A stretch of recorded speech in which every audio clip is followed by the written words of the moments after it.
All right, so we are back again with the famous Lance Romance. We are super excited about this. There's been so much happening. Since your last podcast with us, you've changed the album title from Life of a Showgirl to simply Showgirl. You know, we're Yes. super. What prompted that shift? Well, so I made the R&B mixes of Taylor Swift's album, The Life of a Showgirl. They both were supposed to drop at the same time, which was October 3rd on a Friday. Of course, Taylor dropped. She sold 4 million copies in 1 week. Um, and because I had the same title and the same song titles as well as the album title, except for my album title had R&B Mixes at the end, The Life of a Showgirl R&B Mixes.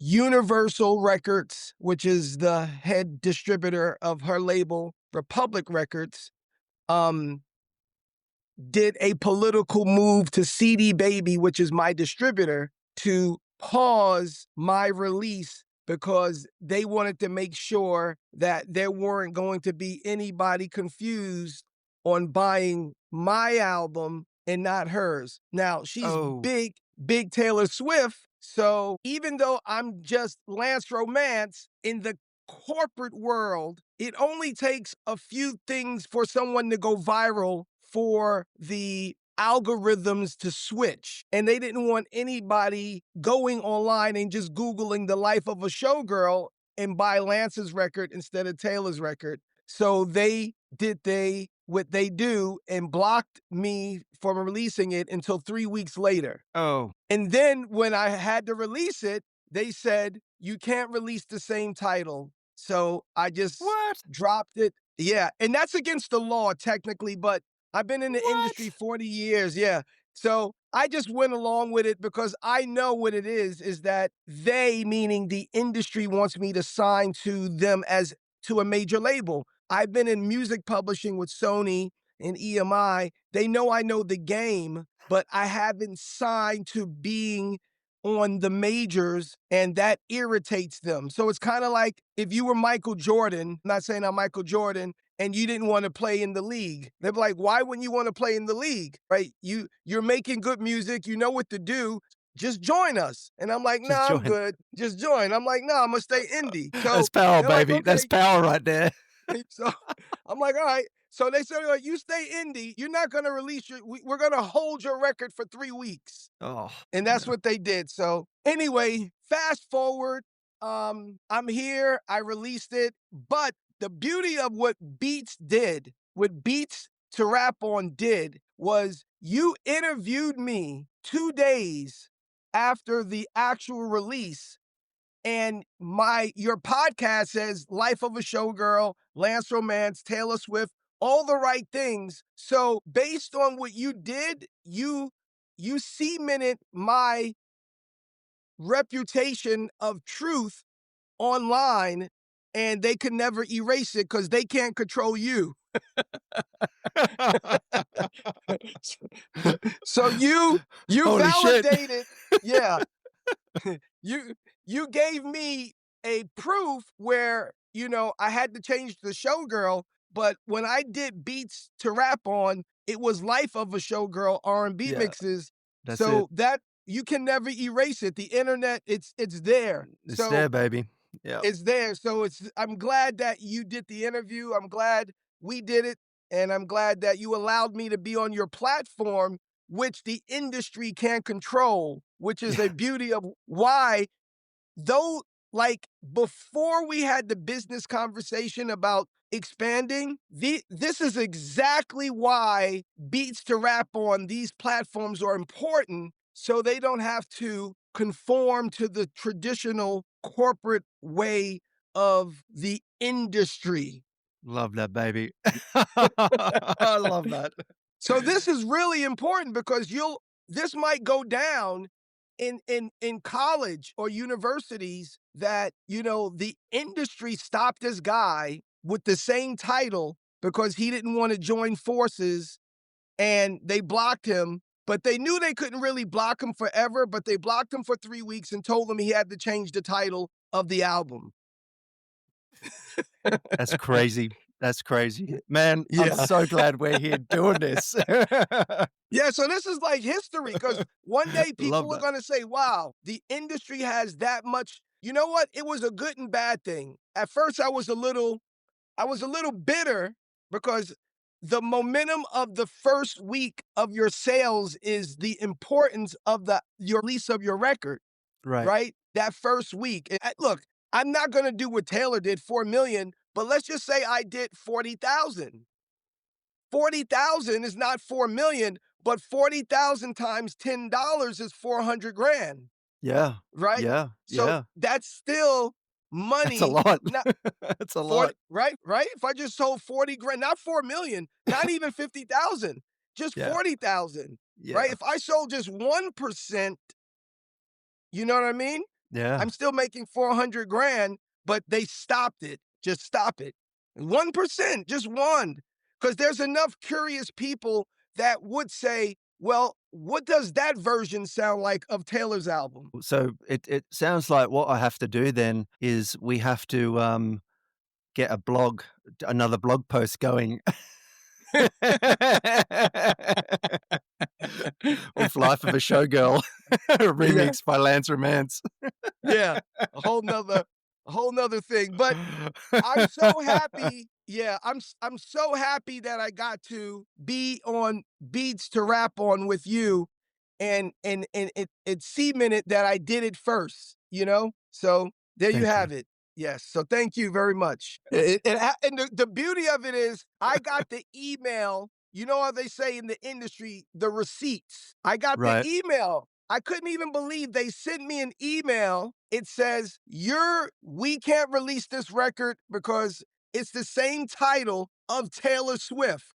I'm like, wow. Like, the crazy part is, if they thought I was that important, that means they're watching and they know there's potential. Because if they didn't care, that would have never happened. Mhm. Right? I'm Let's just light little them up. Lance Romance, Let's light them up, baby. line them up. Let's go. Let's light them up. Man, I'd love to dig into kind of some more music foundation stuff, like Okay, let's if do you're it. cool with that.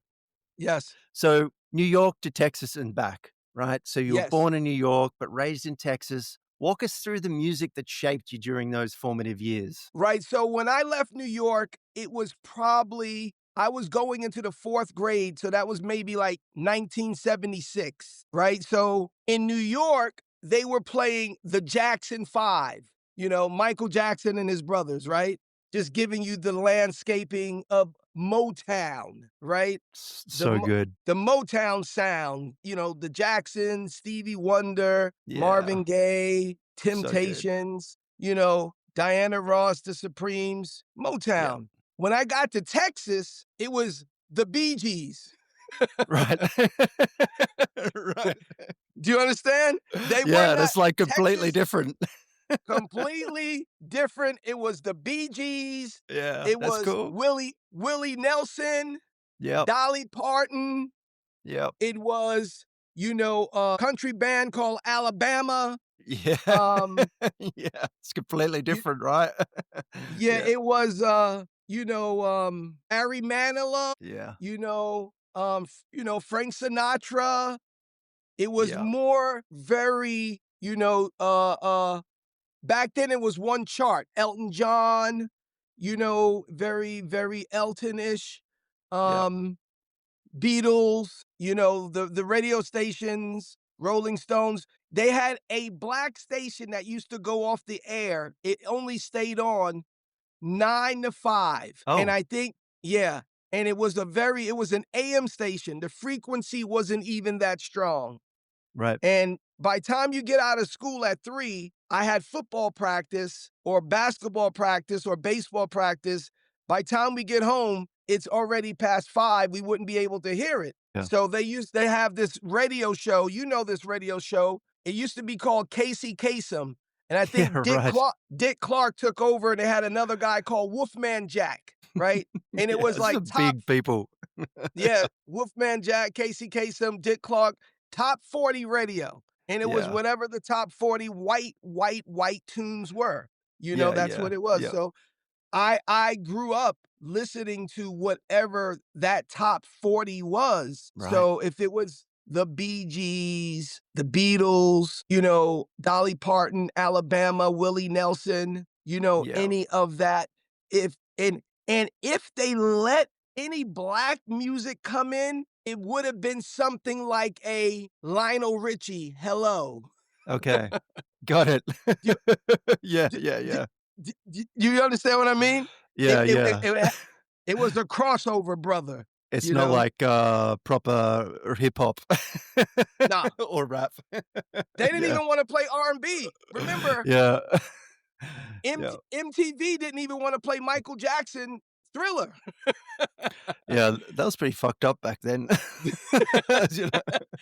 He's Michael Jackson, so anyway, Yeah. so when I went to the skating rinks, because back in the day, the kids, we would go to the skating rink, the bowling Yeah. alley, and, my first time of falling, I don't wanna say falling in love, but having a crush was to "I Wanna Be Your Everything" by Andy Gibb. Okay. He had Andy Gibb, Yeah. "I Wanna Be Your Everything" and "Shadow Dancing," you Right. know?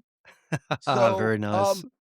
yeah, so I was shaped more of an artist, me being an artist, my cadence, my flow Yep. coming from Texas to New York in the world of rap, they considered me very white bread. Right. You understand? Because my Oh, my my texture was very light, very ah, polite, very okay. articulate, you know? Right. Uh, My pronunciation was clear. I didn't right. talk, in a rap slang or ebonic format of rhythm. Okay. I was like, the girl walked to the store, and then, Ri in hip hop, they'll be like, the girl was chilling in this. I wasn't talking. Yeah. Yeah, I yeah. didn't. I didn't have slang in my cadence because Okay. that's not who I was, and I didn't want to fake it. I didn't Yeah. want to be yo yo yo, and that's not how I was raised. Yep. I grew up in Texas. Yes, ma'am. No, sir. Excuse me. Thank you. Can I? May I? Mannerism. Chivalry. Yeah. It wasn't like that for rappers. I in the eyes of hip hop, if I wasn't a good producer, I probably wouldn't have got in because I was considered corny, right? Right. I was Wow. corny because I Right, didn't yeah. have a struggled story. I Right. didn't come from the projects. I didn't have a Okay. hard time. I wasn't a silver spoon kid, but I Yep. always had a spoon, you know? Yeah. So so it was very different for me Yeah. because of my upbringing. So my even till today, with having 50 albums, Yep. maybe 2 or 3 of them might sound slangish, but that's not who I am. So I always kept it real. And I was Yeah. lucky enough to stay in it. So that's the music I grew up, probably listening more to the Bee Gees Yep. than the Nice. Jacksons, so that's Alright. what it is. So, like, how did that duality influence how you hear and kinda create music today? I think, in the essence, let's say hip hop, the Sugar Hill Gang sampled Nile Rodgers' group Chic as one of the first disco records that they rapped on, right? Yeah, That right. record, the Yeah. Sugar Hill Gang record, is an actual Yeah. disco record that Yeah. they looped, and that's Yep. from the group Chic, right? And the record Good Times, those are the records. So while the New Yorkers were sampling R&B disco, I still wanted to sample disco, but it wasn't from a R&B group, it was from the Bee Gees. Yeah. So That my is ear crazy good. right? So my ear was Yeah. like, "You guys wanna sample, Donna Summers. Right. Yep. I wanna sample Andy Gibb." It's still disco, but Yeah. my ear felt comfortable with what I learned from the It's skating different. rink. Yeah, yeah. It's still disco, right? Yeah. I'm still on track, right? Yeah. But it was just a different flow. So it did influence me because it made me wanna create pop music from the Nice. beginning. Right. You Oh, understand? So yeah, that yeah. that made me feel like that's a pop artist. The Bee Gees were pop. Pop, So yeah. my music tend to when people ask me, "Why do you like Taylor Swift? And Uh-huh. why do you like Justin Bieber? Why do Yeah. you like, Ariana Grande and Justin Timberlake and Miley Cyrus and even Sabrina Carpenter?" I just like pop music because that's what I grew up liking. Do you understand? So Yeah. I like pop music. That's my ear was tuned to a certain melody, a chord, a lyrical arrangement that was different than listening to Motown, Yeah, I was gonna right? say, like, your flow and cadence have a distinctive musicality that kind of Yes. translates across all of the genres, you know? So, how did we kinda talked about how you started developing this versatility, but let's break it down. I'd love to break it Yes. down, you know? So, Yes. let's maybe start with your background and band experience. Let's start there. Right. So, yeah, so when you go to schools in Texas, you have to take um a a a musical course, or you could take what they consider like a language, like so Spanish or band, Right. and you had to play a sport. Yep. So I got into band, and when you are in band, you are around other kids still learning those instruments. Yeah. You play the wind instrument, right? You a flute? Yeah, no, violin. Violin. Okay, Yeah. so you're string. Yep, So strings. if strings. So in band, you have to wait your turn to play. Yep, So you yep, could actually learn the chords. So you gotta hear the trumpets, the yep. horn, the flute, the clarinet, the alto sax, the tenor sax, the trombone, so you learn A, G flat, F sharp automatically because 'cause you're sitting in class while this guy is learning this on the trumpet. So your ears are now being trained as a musician. When I got to New York to start producing, 99.9% of the rappers never touched an instrument. Yeah, wow. Do you Holy understand? So yeah, that's I'm going in the studio knowing all these instruments. They're like, "What are you yeah. talking about? The We notes, the just name of scratch the it up." notes, where they sit, the Do you transcripts, like, understand? the whole thing, yeah. And I'm in band Yeah, since yeah. 5th grade. 5th Oh, wow. grade, 6th grade, middle Yeah, school is when you start 6th grade. So okay. 7th, 8th, 9th, 10th, 11th, 12th, I'm in marching band. I worked Yeah. my way up from and the first instrument I learned to play is a xylophone. I was gonna say, like, 'cause that flows into my next question, like, your approach to percussion and rhythm, you know? Right. Yeah, So so I so is started yeah, so I started with the xylophone. yeah. I went from the xylophone to the bass drum, then Oh, I yeah. became a snare drummer, then I went to Nice. the tim toms, Yep. the 3, and, basically, my ear was rhythm first, and that's how it led me to wanna create, but even creating with rhythm, I'm still hearing instruments which really didn't have a foundation in early hip hop. It Right. was just a sample, a loop. There wasn't Oh, anyone yeah. playing. It wasn't like the band that they have now called The Roots, Yeah. Yeah, yeah. that play behind Jimmy Fallon, Yeah, there yeah, yeah. wasn't that it wasn't that, it was just the DJ, Yeah. you know? Yeah, yeah, yeah, yeah. Grandmaster Flash, Wizardor, Theodore, Spinning Cool Herc, spinning the records, yeah. Jazzy J, those, early pioneers, and then later Brucey B and Love Buzz Starsky, hip hop. There was no one talking about what key is that, what note is that, what instrument is. So listening to pop music growing up and learning instruments, I'm a totally different breed of a rapper Well, coming you're a back to New musician. York City. I'm a Yeah, musician. like you're a musician. Let's dig into more about your approach to percussion and rhythm. Yeah, I just think when I got back to New York and going into the recording studios, I realized that no one was gonna actually let me play the drums on a record. So we had this drum machine called the LinnDrum machine. So I had to learn how to program. Then you had this Casio keyboard by the company called Casio. So I was forced to learn how to program because no one wanted me to play instruments. Why? Sorry to ask a But dumb question, but and like, that's because yeah, it was cheaper to steal a loop okay, with everything already mastered on the good yeah, part of the record than right, for me to try to go in there and play it.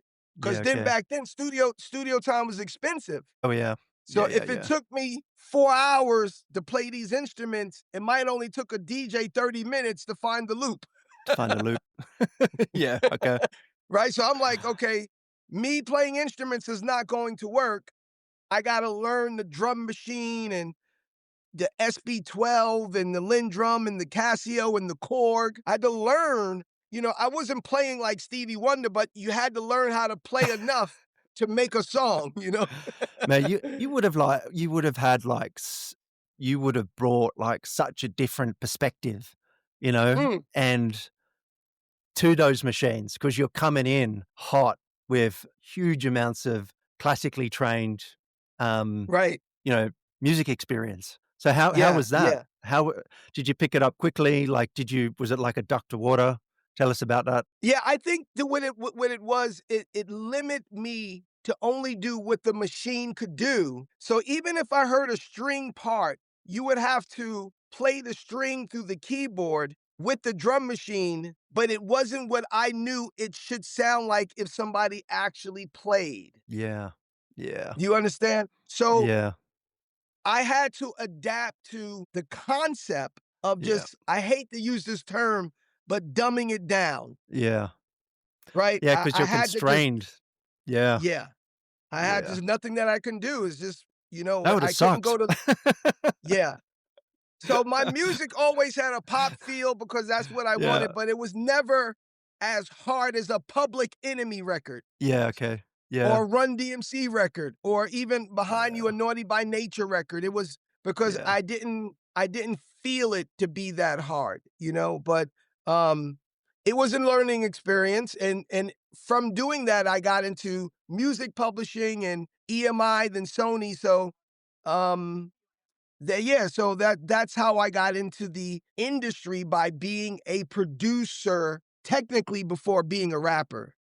yeah. And so, like, how does cadence, functions in your writing? Like, walk I us I through all of that. Yeah, I think the cadence is where Motown had a rhythm cadence of swing. So Motown had a 1 and a 2 and a 3 and a 4. 1 and a 2 and a 3 and a 4, right? That's a Motown, it's swinging so you could dance. That's the swing. So rappers learned how to rap. Catch me maxing, cooling and relaxing, staying in style, wearing high fashion. Start the clapping, finger snapping, the music's pumping. I keep on rapping. I'm on the mic tonight, inciting a fight so tight with lights. So let's get hype, right? That's the rap. So that was the cadence because it was swinging. It had that Yeah, the James Brown feel, right? Where love that. Yeah, where the pop music, the Bee Gees, using that as an example, the yeah, swing wasn't that swinging, but it was still rhythmic. So by time I started to write pop, I yeah, wasn't writing like what I just showed you. yeah, That was swing, calling it swing writing when things are like swinging, like they go, "Hey, that's groovy, man. It's swinging." You know? That's what they used to yeah, call it back in the day, right? yeah, I wasn't writing like that because that wasn't my personality. I yeah, would write, my name is Lance Romance, so I would write more like the Bee Gees of rap. So I would write in the middle of the night when you're feeling uptight. Lance Romance will make you feel all right. There's no need to yeah. tease. I'm only here to please, to keep your soul and mind and body at ease. I was smooth, Nice. right? Yeah, So nice. that I pop made me smooth because that's all I heard growing up in Texas. Yeah. I didn't get swing until I came back to New York. break that down a little bit more in terms of how you use breaks and transitions. Like, Right, so breaks yeah, so the music that was considered soul music always had a part which was appealing to where people could dance, right? So yeah, in R&B music back then, it was that they call the break, right? And the break is where you felt you can get loose or you could express yourself a little bit more. If you were a musician, you know, you can get loose during that little break. yeah, yeah. Or if you were a dancer, you could really show your style or your flair. The Or breaks are if you was a awesome. rap, Yeah, if you yeah. were right, because the break made you feel like that's your solo moment. That's your bit. Yeah. Yep, yep. That's your bit, right? So Yeah, yep, now that's the soul part. In yep. in pop music, which we call the white traditional, Oh, they were really making the break, but they were still creating the bridge. uh-huh. Got it. And the bridge was another melody that took the music to a higher level before it went back to the chorus, Yeah, right? It's the yeah, bridge. They yeah. didn't call it the break. The black music was the break, and then the white music was more the The bridge. bridge. Yeah. The break, the bridge. So Same thing. that's about yeah. It's just but that is about as far as I can, I'm breaking it down so that Yeah, yeah. anyone that's listening, they're Yep. gonna realize, yeah, that makes sense. When people go back to listen to this conversation, they'll be like, yeah, they'll listen to some old, black music, Motown or jazz, Miles Davis, Yeah. Lionel Hampton, whoever, and they'll realize Quincy Jones was, the master. What Quincy did was he knew how to bridge the gap between a break and a bridge. That's what made Quincy Jones know how to write those hits for Michael Jackson. So Quincy good. knew how to write the records for The Wiz because Quincy was a musician and a conductor and a Yeah. composer. So Quincy knew how to play both sides. He knew how to go make a Frank Sinatra record and then turn around and go make some Motown music. So that's why Quincy Jones stood out because he knew how to make a bridge sound like a break and how to make a break sound like a bridge. Bridge. Yeah.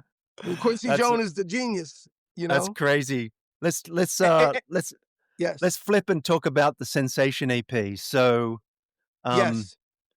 you produced but unreleased EP, Sensation. Yes. Let's talk about, like, what genre are we talking about here, and how does it showcase your range? Well, the Sensation EP, which I did a record that was released. You can make a note of this. It was called Love for Ukraine. It was during the war, right? Ukraine had the war. And Yeah. I made a record to support Ukraine during that time. And that music was basically disco, dance, more disco in that sound.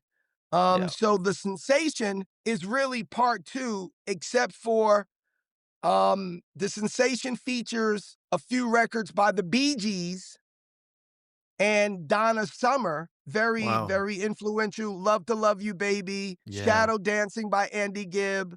Um, Yeah. and I wanted to feature these records in a creative way to show my cadence, um, but I couldn't release it independently. So I had to wait for the majors. So I will be releasing this on the major because I can't get it released um if I don't release it through the majors. So that's why I had to wait, but it's done. But I'm going to probably work with another producer that a lot of people are familiar with named Benny Blanco. Benny Blanco is the husband of Selena Gomez. Some crazy shit. Yeah. So Yeah. yeah, so Selena grew up in the same little town I grew up in Texas called No. Grand Prairie, in Oh, Grand Prairie. So what are and the then odds? Benny, yeah, and so Benny has been around the industry for years. So, Yeah. you bump into Benny or, like me, Pharrell and Timberland came from EMI or Sony, so you bump into people in the studios, right? Yeah. Um, Yeah. And I just think that um, in order for these records from Sensation to get the proper push, I'm forced to be on a major level, a major label in order for people to hear the quality of these songs like the Bee Gees or Donna Summer and, you know, other records that were familiar with Studio 54, which was like a big disco era Huge. club, huge. Yeah. So this EP is very Studio 54. That's the best way um, that I could actually express it. If people didn't know disco, it's not house music, it's Yeah. disco. It's It's a disco. difference. It's disco. And if I get to work with Benny Blanco, Benny knows how to really polish music with he has his track record is tremendous, and it would be the first time of me allowing someone to really produce me, because I'm always been my producer. But if I really want to go to another level as an artist, I have to merge with people that are making hits on the charts today. So Today. Benny would know he Yeah. would know how to take what I do and take it to the next level and really represent, the Gibb brothers well. Um And you've had some crazy encounters with them, right? So let's talk a little bit like you met Andy Gibb, had the encounter. I yes. mean, just meeting that Yes, person is mind blowing, right? So like, yes. how did meeting him and all that interaction influence your approach to music, particularly as you're now starting to explore like disco sounds? Okay. So Yep. for all the disco lovers out there, question is, do you know a couple of Andy Gibb's hit records that were produced by his brothers? Hell yeah. Okay. Wanna Be Your Everything, that was a big one, and Shadow Yes, Dancing, that's one of my favorites. absolutely. Great. So I took those two records and put them on my new album, the EP Sensation. And it was because I made a promise. This is the first time I'm ever saying this. I made a promise to Andy before he passed away. Wow, yeah, Now, how did I meet Andy? I'm on tour on the tour called the Raising Hell Tour with Run DMC, LL Cool J, the Beastie Boys, and I danced with a group called Houdini. 86, the Raising Hell Tour. I'm only 2 years out of high school. I graduated in 84. Two so cool. years later, I'm in the midst of this. Yeah, We get to we get to Hollywood.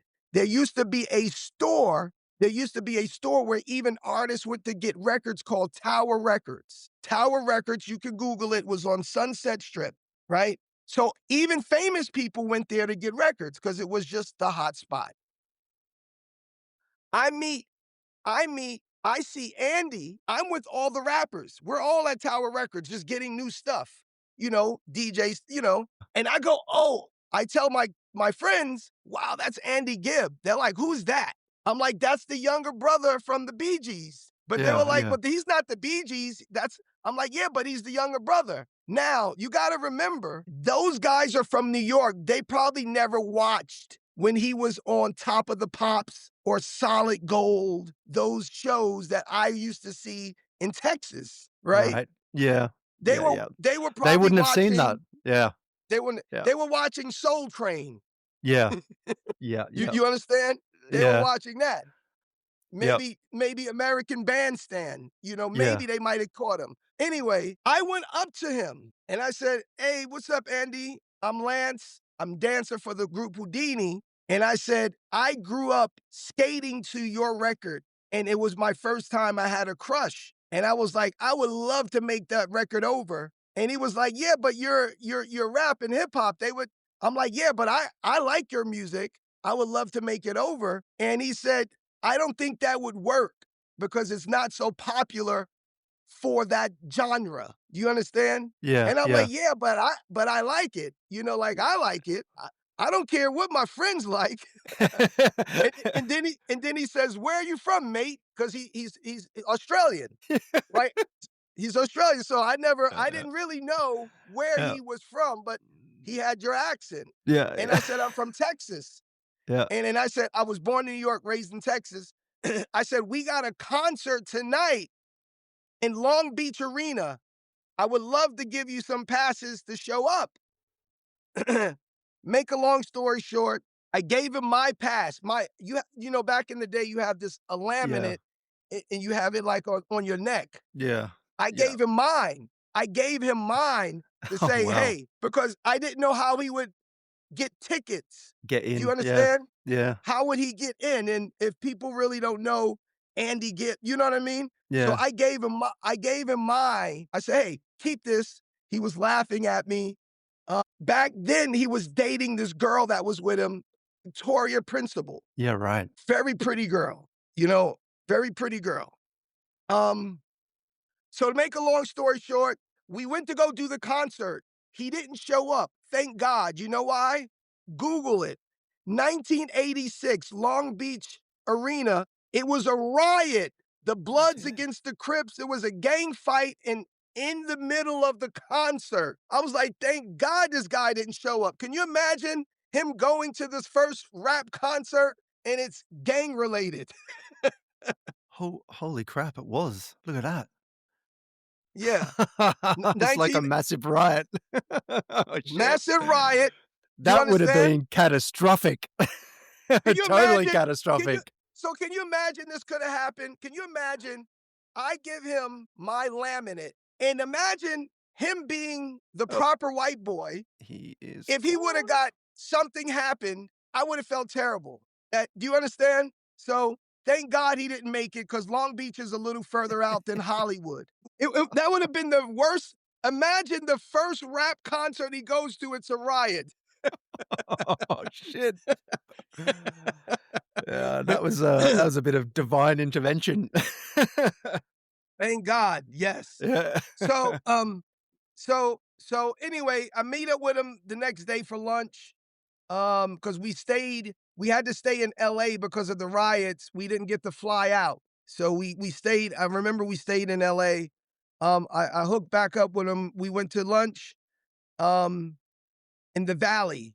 Uh Near Universal Studios. Anyway, he told me he lived in Miami. I eventually go see him within the next 6 to 8 months, something like that in Miami. We were on the Def Jam tour at that point, and that tour was headlined by LL Cool J, um, Houdini, a group called Eric B. and Rakim, in case a lot of people not familiar with Rakim, is one of the best MCs in the history of music.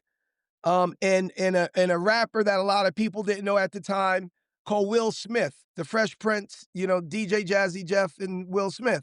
So we're on the tour called the Def Jam Tour, like the record label Def Jam. And Will Smith wasn't on Def Jam, but the tour was called Def Jam because it was LL Cool J's tour, and he was on Def Jam. So anyway, um, in the middle of the tour, I wind up leaving. I wind up leaving the group Houdini as a dancer because I wanted to focus on my music, right? So I was in the middle of making my album called Stop and Listen, Yep. and I wanted to get Andy on my first album. Oh, yeah. But back then, it wasn't easy to get a pop artist sample cleared, the record. Do you Right. understand? The Yeah. permission, right? Yeah. It was a process. Okay. So I told him, I said, look, I'm gonna finish my album. I said, but one day I'm gonna redo these records. This is in 87. Yeah, wow. The next year, 88, going into 89 or 88, he passed away. The drug overdose or something like that. Yeah. I was devastated. Yeah. I I think was everyone was devas devastated.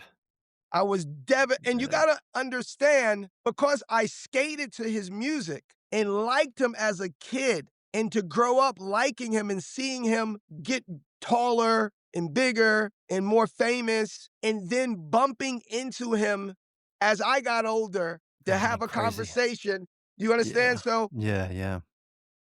I never got to tell the story because in this new world we live in, no one would care. But I think it would be nice for people to understand that he was a good guy, even though the demons of the entertainment, you know, the drugs or whatever happened. I don't know per se the details, but when I went to see him in Florida, he wasn't doing well. But I was only a dancer. I didn't really have money like that. Like I couldn't really do anything to help him. Do you understand what I mean? Yeah. Yeah. I wasn't financially able to do any, and he didn't ask for anything, but I wish I could have. Do you Yeah. understand? Yeah. But you're Yeah. talking Yeah. It's hard. 86, 86, 87. It's a different world out there. It's a totally You, different world. Yeah. so that's a whole different world, you know? So 87, we meet in Florida, and I couldn't get him on my record, Stop and Listen, which is my first album, Lance Romance, Stop and Listen. And I never told anyone what I was trying to do because I didn't want anyone to laugh at me on why would you want that on your first album? You know what I mean? Rap was a little harder. Why would I want Yeah. that style of pop? But that's what Yeah. I liked. I like pop music. So, Yeah. And that's you know, cool. so now 2025, I don't think the record would come out. I think I'm gonna sign to Universal or a division of Universal, and the record would come out Yeah. 2026, you know? But Yeah. I would love, I think at some point, um, it would be cool to meet his only daughter, his only kid, and Yeah. she's Australian. She lives in Australia. I think it would be Yeah. cool that somebody current today, Lance Romance, I'm not big like Jay-Z or Will Smith, but the fact that I got 50 albums Yeah. and I knew her father Yep. and I want to make the record. Like maybe she doesn't care, but I just think there's a respect factor that Yeah. goes with it because I think the process, even with Universal saying yes, I think technically she would still have to sign off on it, right? Right. Right. Because the estate still has her name attached to it, you Yeah. know? Yeah. You Yeah. know? But I think it would just be cool that she would see somebody in modern time Yeah. still loves and respects her father, Andy, yeah. I think that would right? be fantastic. I mean, Because how who else would wanna do it? You would have to live my life to already yeah. know Andy. Do you understand? I mean, how cool is that? I mean, we've gotta get her on the we've gotta get her on the podcast. I mean, I'm based in Australia anyway, so we gotta somehow, connect with her and, yeah, get together. I think it's a great idea. And you know And what? what If it was yes, my dad or I think anyone's parents who, were like, quite popular and things like that, I just feel like it's a real honor to their name, right? It's just, right. mate, it's just beautiful. It brings something into the modern era. Um, Yeah, yes. Yeah, and the fact that I'm 59, so the timeline when people do the real research, the homework, the touring, me being in Florida, the Def Jam tour, the Raising Hell tour, him being in LA, they'll realize it's the truth, like the sequence, because of my age, the timing, and people, could see it is because it's not like I'm gonna get a big chip on my shoulder. Like, in order for me to like Andy Gibb, you had to actually like Andy Gibb. It's Andy not Gibb. like I'm gonna, Yeah. it's not like it was like rappers wanted to sample James Brown. You familiar with James Brown, right? Yeah, absolutely. All, all He's the all the awesome. rappers, Yeah. all the rappers want the James Brown record. Wow, feel good. There Sorry you about go. that. I said to break it No, no, down. it's okay. But you get the point. Yeah. So for me to say I want an Andy Gibb record, that's different. Who wants an Andy Gibb record? I do. I Lance love Romance, Andy Gibb. baby. And right, because that was the That's thing it. too. A lot of people don't know this.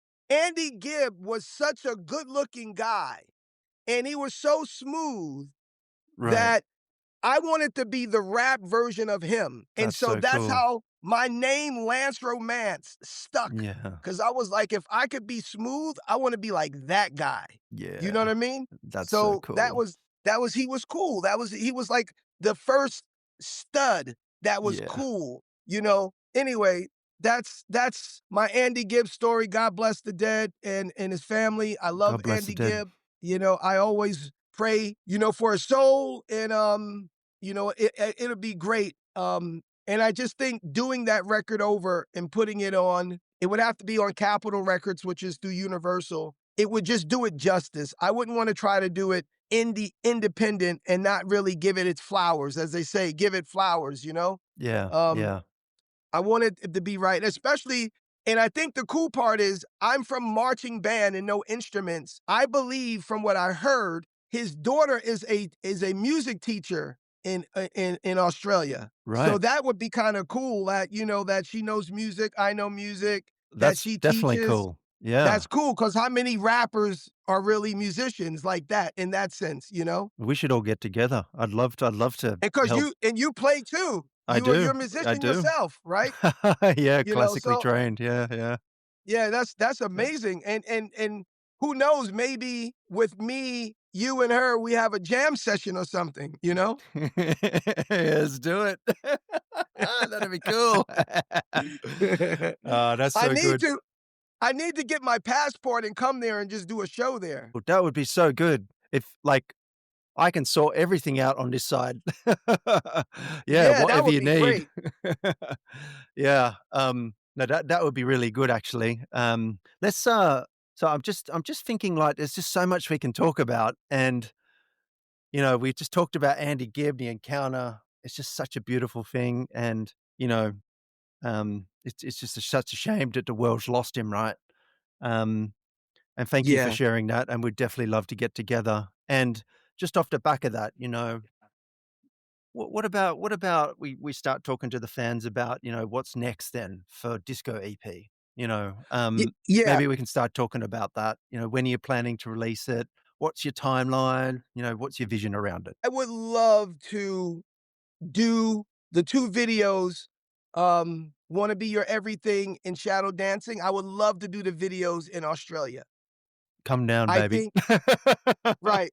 I think it would just be a beautiful tribute. I think that would be so great for his daughter to It would be. see, somebody honoring her father from this generation.